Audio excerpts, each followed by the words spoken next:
I'm Susan from Tarjac. You may know us as the source for the best camo for your guns and bows, but we do so much more. Our custom work with automotive parts can transform any vehicle, our ATVs, sleds, four-wheelers, motorcycles. We've received national recognition for our work with Orange County Choppers, and we are most proud of our partnership with the future servicemen by providing customized helmets for the Army-Navy game.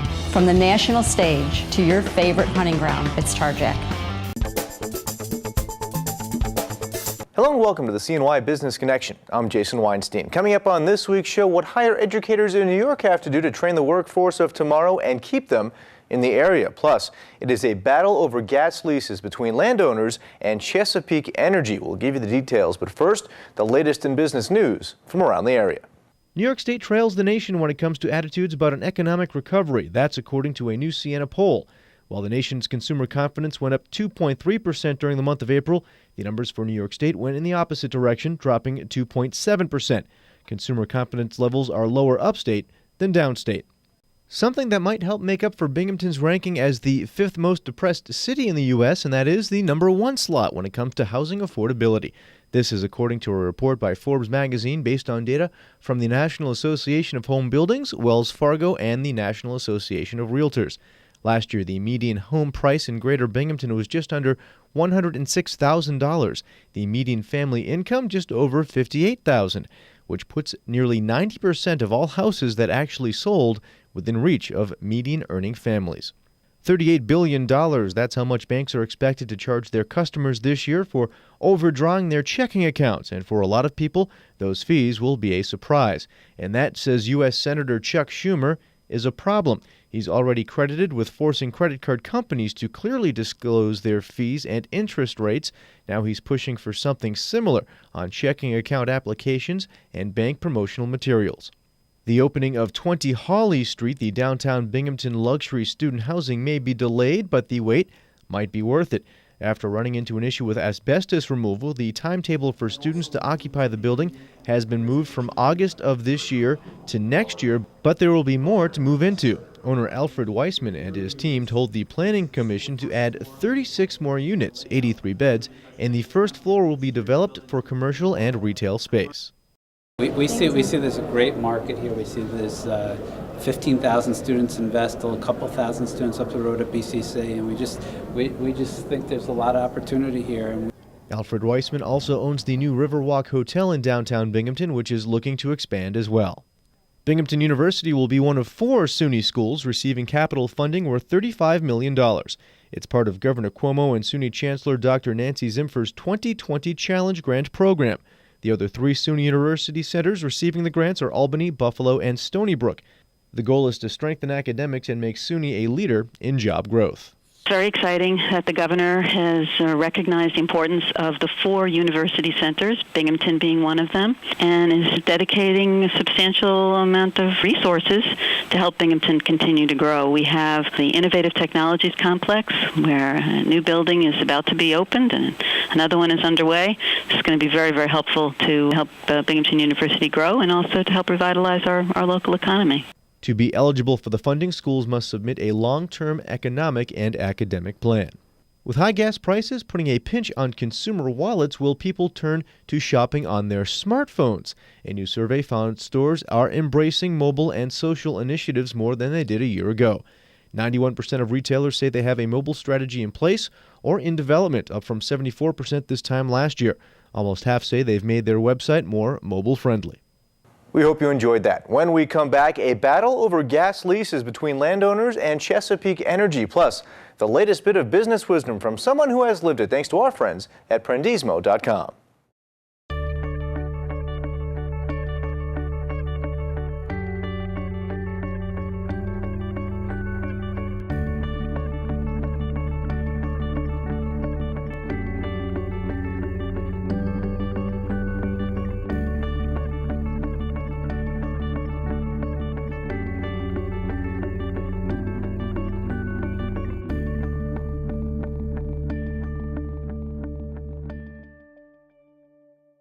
I'm Norm Poltenson.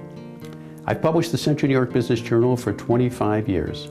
Our success is based on the fact that we know only one audience, owners and managers of businesses in Central New York. We publish stories for them, we don't offer sound bites, and we always source our information. Maybe technology's changed since I started publishing 25 years ago, but not our mission. You can always rely on the Central New York Business Journal providing your business news. Welcome back. Some New York State landowners are saying our gas leases have expired and we want out, but Chesapeake Energy is saying not so fast. It's a fight that could land in court. Here's more details.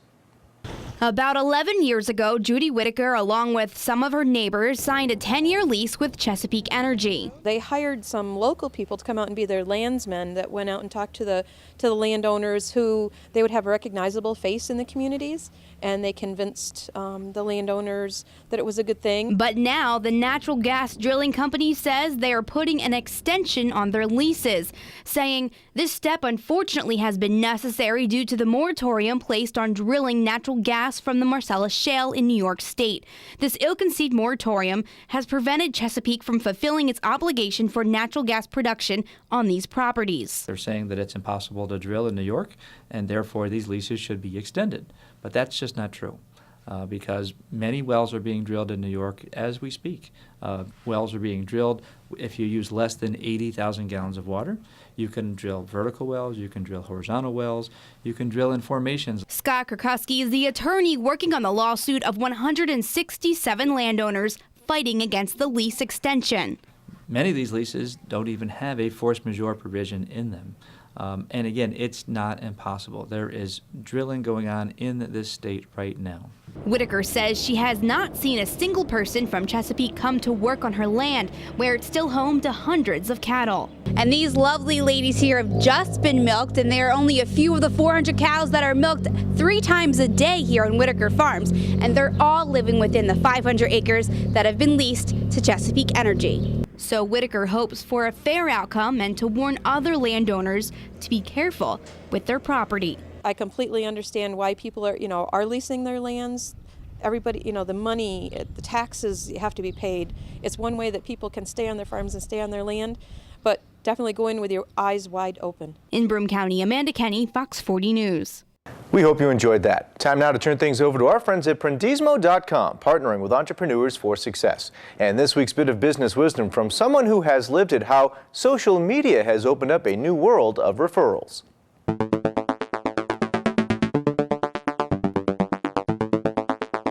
I was not on Facebook or Twitter until I launched my business, just because I feel that I have so much going on between phone, email, text messages, seeing people in person. I didn't want to add another component to that. But when I launched my business, I said to myself, what is a way for me to organically get referrals and get advertising without having to pay a lot of money up front for the web search and for newspapers and for magazines and for everything else that goes into that.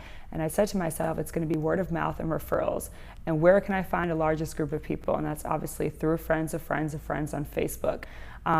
So now I'm getting to the point where not only everybody who is in my, who are in my friend list, but everybody who's in their friend list know me as the bridal diva girl. So it's been really great, and so I've definitely used the social networking websites, and like I was saying before, in terms of linking with other people, whether it be makeup artists or venues or flower preservation companies. I exchange links with them. I put up my logo and also a little bit of a description and a link on their website, because that increases, in terms of Google and Yahoo and all the search optimization, those engines really like to see when you're linked around and you get higher rating and higher status, so people can organically find me online. We hope you enjoyed that. When we come back, training the workforce of tomorrow and keeping it in the area. That's the challenge facing higher educators in New York State. What they can do to meet that challenge.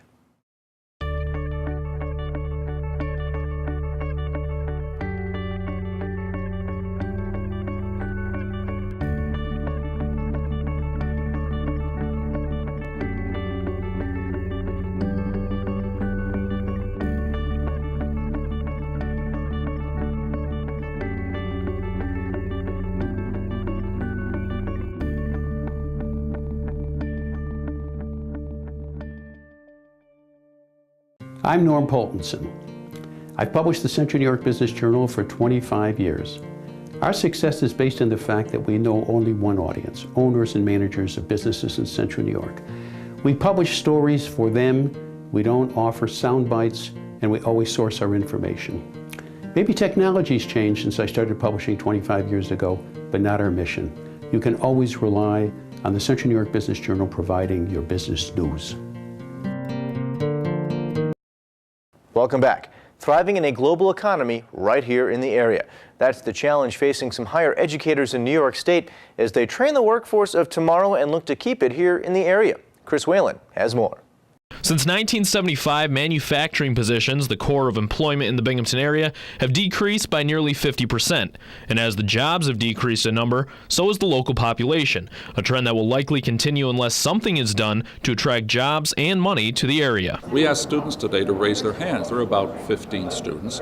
They're all from here. How many see their futures in the Binghamton area? Jobs, that is. And only about 3 or 4 raised their hands. Some companies like Endicott Interconnect say they plan on doing business in the area in the long run, but need to adjust their workforce to the demands of the ever-changing global economy if they plan on staying here. The future employee of the company has to be a better educated individual. It's not just important that an employee will turn the dial to the right or the left, but they really need to understand why he needs to turn that dial the way it is. Now, we've all been told that you need a degree to get a good job these days, and while that won't change in the future, the fields of study in which students need to focus to get those jobs may be a little different. The rapid growth is going to be in those areas that need more math and science than we've been accustomed to in the past, and BCC is one of the best positioned community colleges in the state to do that. Drum adds that BCC's curriculum continues to evolve to prepare students for the workforce, a change that Utley says may start the process of helping the local economy compete throughout New York, across the nation, and around the world. It's not going to happen tomorrow. It's not going to happen in a year from now. But within 5 to 10 years, we can start to show progress on this for the next generation. And that does it for this episode of the CNY Business Connection. Thank you very much for joining us. Until next time, I'm Jason Weinstein. Have a good one.